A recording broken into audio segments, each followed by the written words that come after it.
2 decades ago this month, photos of smiling US soldiers posing with humiliated detainees at Iraq's Abu Ghraib prison caused worldwide shock. And after years of legal battles, the lawsuit brought by 3 prisoners finally began on Monday. John Hendren has more from Alexandria in Virginia. A warning, though, viewers may find some images in his report distressing. The Abu Ghraib pictures tell a sordid tale of torture. Prisoners stacked naked in a pyramid, handcuffed on the ground, dragged by a leash, and attached to electrical wires. A soldier giving a thumbs up next to a corpse. Now, 20 years after the release of those photos of the U.S.-run prison at Abu Ghraib in Iraq set off global outrage, 3 survivors are getting their day in court. It was Abu Ghraib and the revelations of what was happening in Abu Ghraib that opened the eyes of the United States and the world to a shift away from the law and treatment of those in custody in the name of the war on terror. The survivors are suing CACI, the Virginia-based military contractor that supplied the interrogators who worked at the prison. Justice has been long delayed. This case has been bouncing around the court since 2008. CACI has tried to have it dismissed around 20 times. In 2021, the U.S. Supreme Court sent it back here to district court, where it will finally go on trial. The company denies wrongdoing and says its employees have not directly inflicted abuse on the prisoners.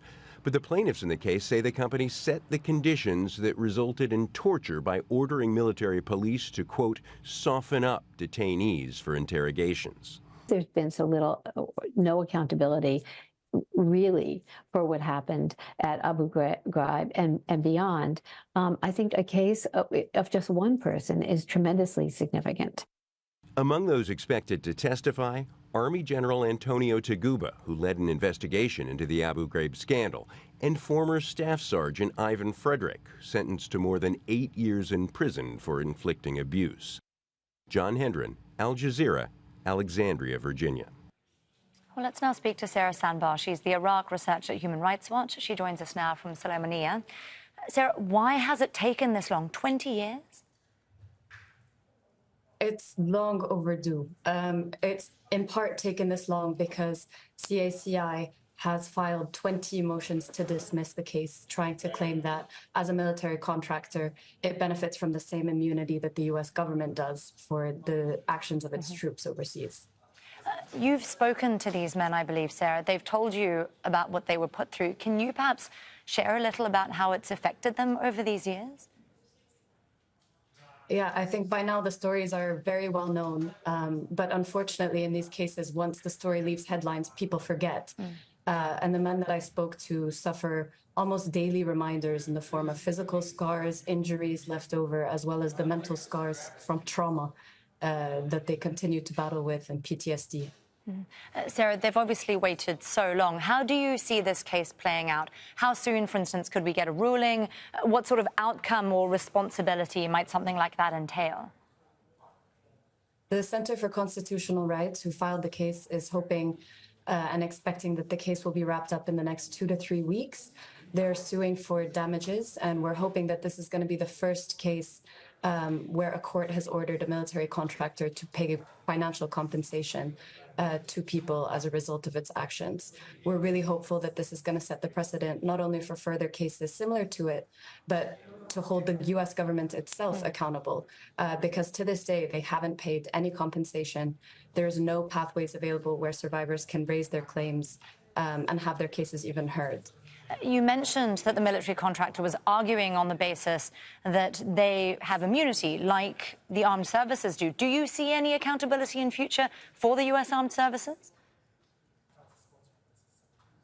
I mean, unfortunately, it seems like courts aren't going to be the avenue where we're going to find that accountability.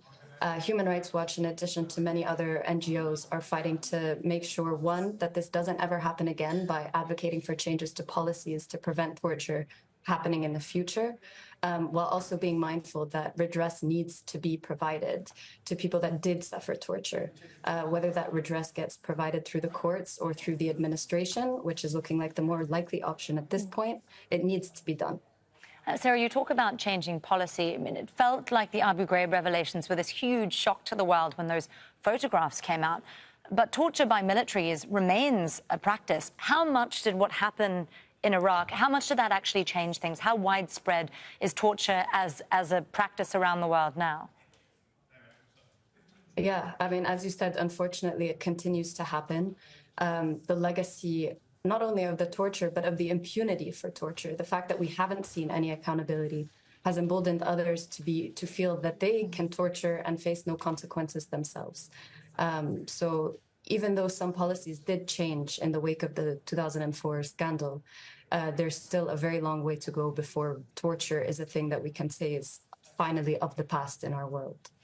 Sarah Sanbar there, the Iraq researcher at Human Rights Watch, speaking to us from Sulaymaniyah. Thank you so much for joining us, Sarah, and we do hope that something happens with this case sometime soon. Thank you.